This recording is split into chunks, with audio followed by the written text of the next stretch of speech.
If you have a good salary, you've probably done the math. You're contributing to your 401k, your HSA, maybe you have some money sitting in a high yield savings account. Maybe you've even looked at some rental properties, but something still feels off. The money is moving, but it doesn't feel like it's moving for you. Here's the thing that nobody talks about at work. Your salary has a ceiling. There are only so many hours you can bill, only so many raises you can get. And the strategies most people use to invest, index funds, savings accounts, maybe rental properties, they either move too slow or they require more of your time than you actually have. What if there was a strategy that let your existing income generate more income secured by real estate, but without becoming a landlord? That's exactly what we're talking about today, private money lending. And I'm going to show you why high-income W-2 professionals are the perfect people to do it. So first, some quick context on who I am and why I'm qualified to talk about this. Hi, I'm Andrea. I work full-time in pharma. I have rental properties, and I've been a private money lender for real estate investors. And I run a podcast called From Corporate to Cash Flow, specifically because I believe you don't have to quit your job to build real wealth. You can build alongside your job. I've done deals where I loaned money secured by a property, collected monthly interest, and had zero interaction, which is my favorite, with tenants, contractors, or HOAs. One deal I'll mention today involved a fire damaged property in Georgia. The loan amount stayed well below the as-is value of the property. My capital was protected from day one, and I got paid every single month while I was at my desk doing my actual job, or, flying around in a plane, going somewhere. That's the life of a private money lender, and let me break down exactly how it works. Private money lending means you, an individual, loan money to a real estate investor for their project. Instead of that investor going to a bank, they come to you instead. You agree on a rate, you agree on a term, you agree on the collateral. They use your money to buy or rehab a property. You collect the interest and they pay you back when they sell or refinance. That's it. You are not buying the property. You are not managing anything. You are simply the bank. Now, when most people hear be the bank, they think you need to be rich to do it. You don't. You need enough liquid capital to fund a deal. And depending on the market and the borrower, that can start around $50,000. Many W-2 professionals have that sitting in a savings account doing almost nothing. Here's what makes this different from other investments. When you invest in the stock market, you're an equity holder. The market goes down, your account goes down. Also, the market goes up, your account goes up. Those are nice too. But when you're a private money lender, you're a debt holder. You're in first lien position on a physical asset. There's also second lien position, third lien position, fourth lien position. We're focusing on first lien position here. If the borrower doesn't pay, you have legal recourse to foreclose and recover the capital through the property itself. Let me give you a real example of what this actually looks like. I did a deal on a fire damaged property in Georgia. I loaned $50,000. Now, fire damage sounds pretty scary, and it can be a little bit, but the property itself was actually worth more than $50,000, even in that condition, before a single dollar of work was done. So from the moment I wired the funds, my capital was already protected by the value of the physical asset sitting underneath it. The investor went in, fixed it up, flipped it, and ended up selling it for $597,000. My $50,000 was pretty dang secure that entire time. That's the psychology shift that makes private lending so compelling. You're not betting on appreciation or hoping the market cooperates.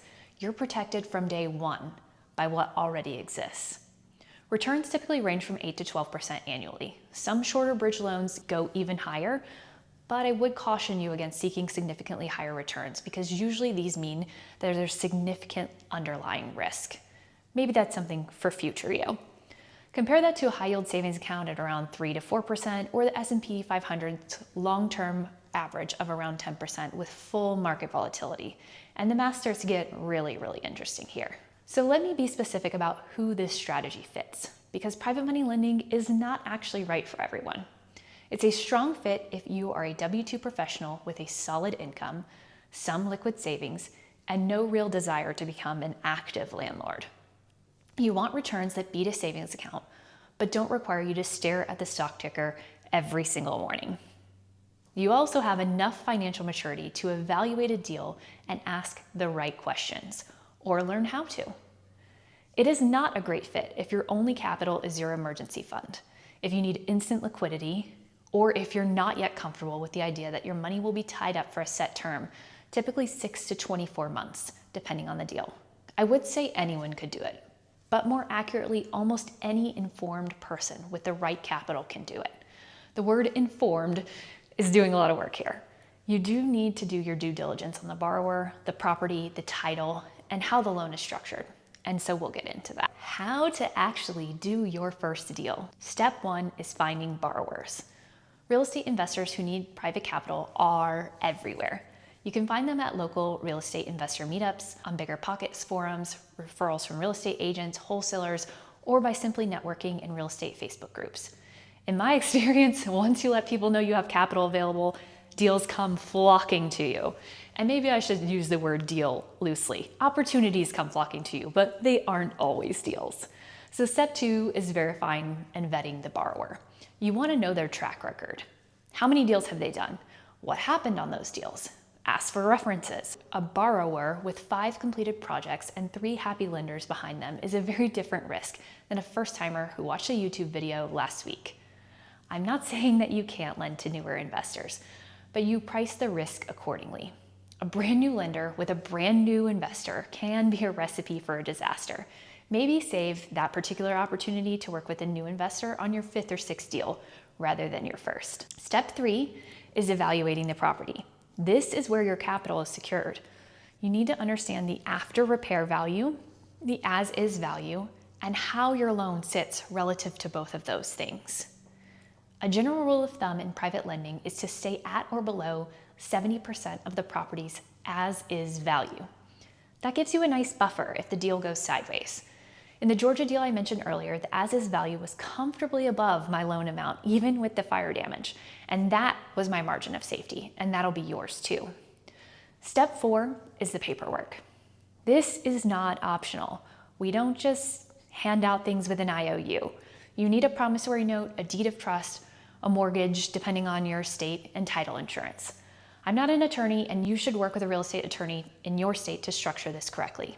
The cost of proper legal paperwork and documentation on a deal is a few $100s.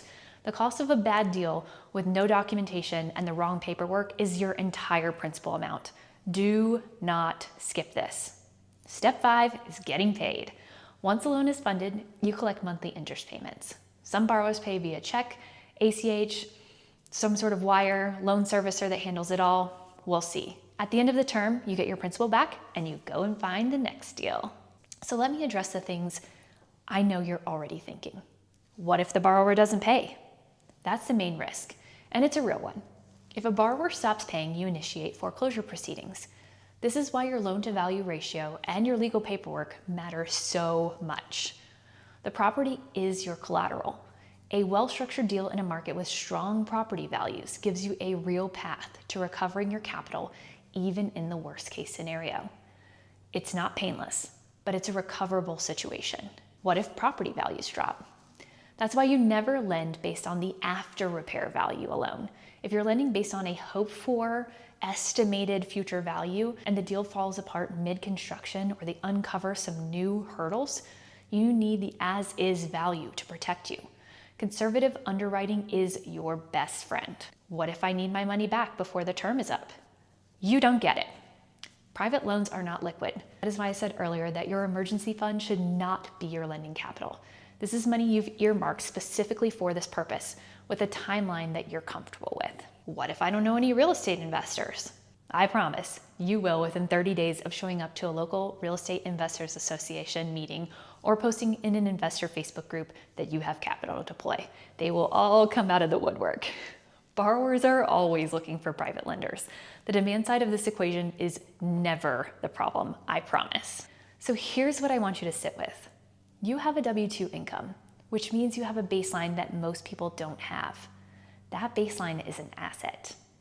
Private money lending is one of the best ways to turn that baseline into a parallel income stream that runs whether you're at the office, on vacation, or asleep. I'm not saying to quit your job.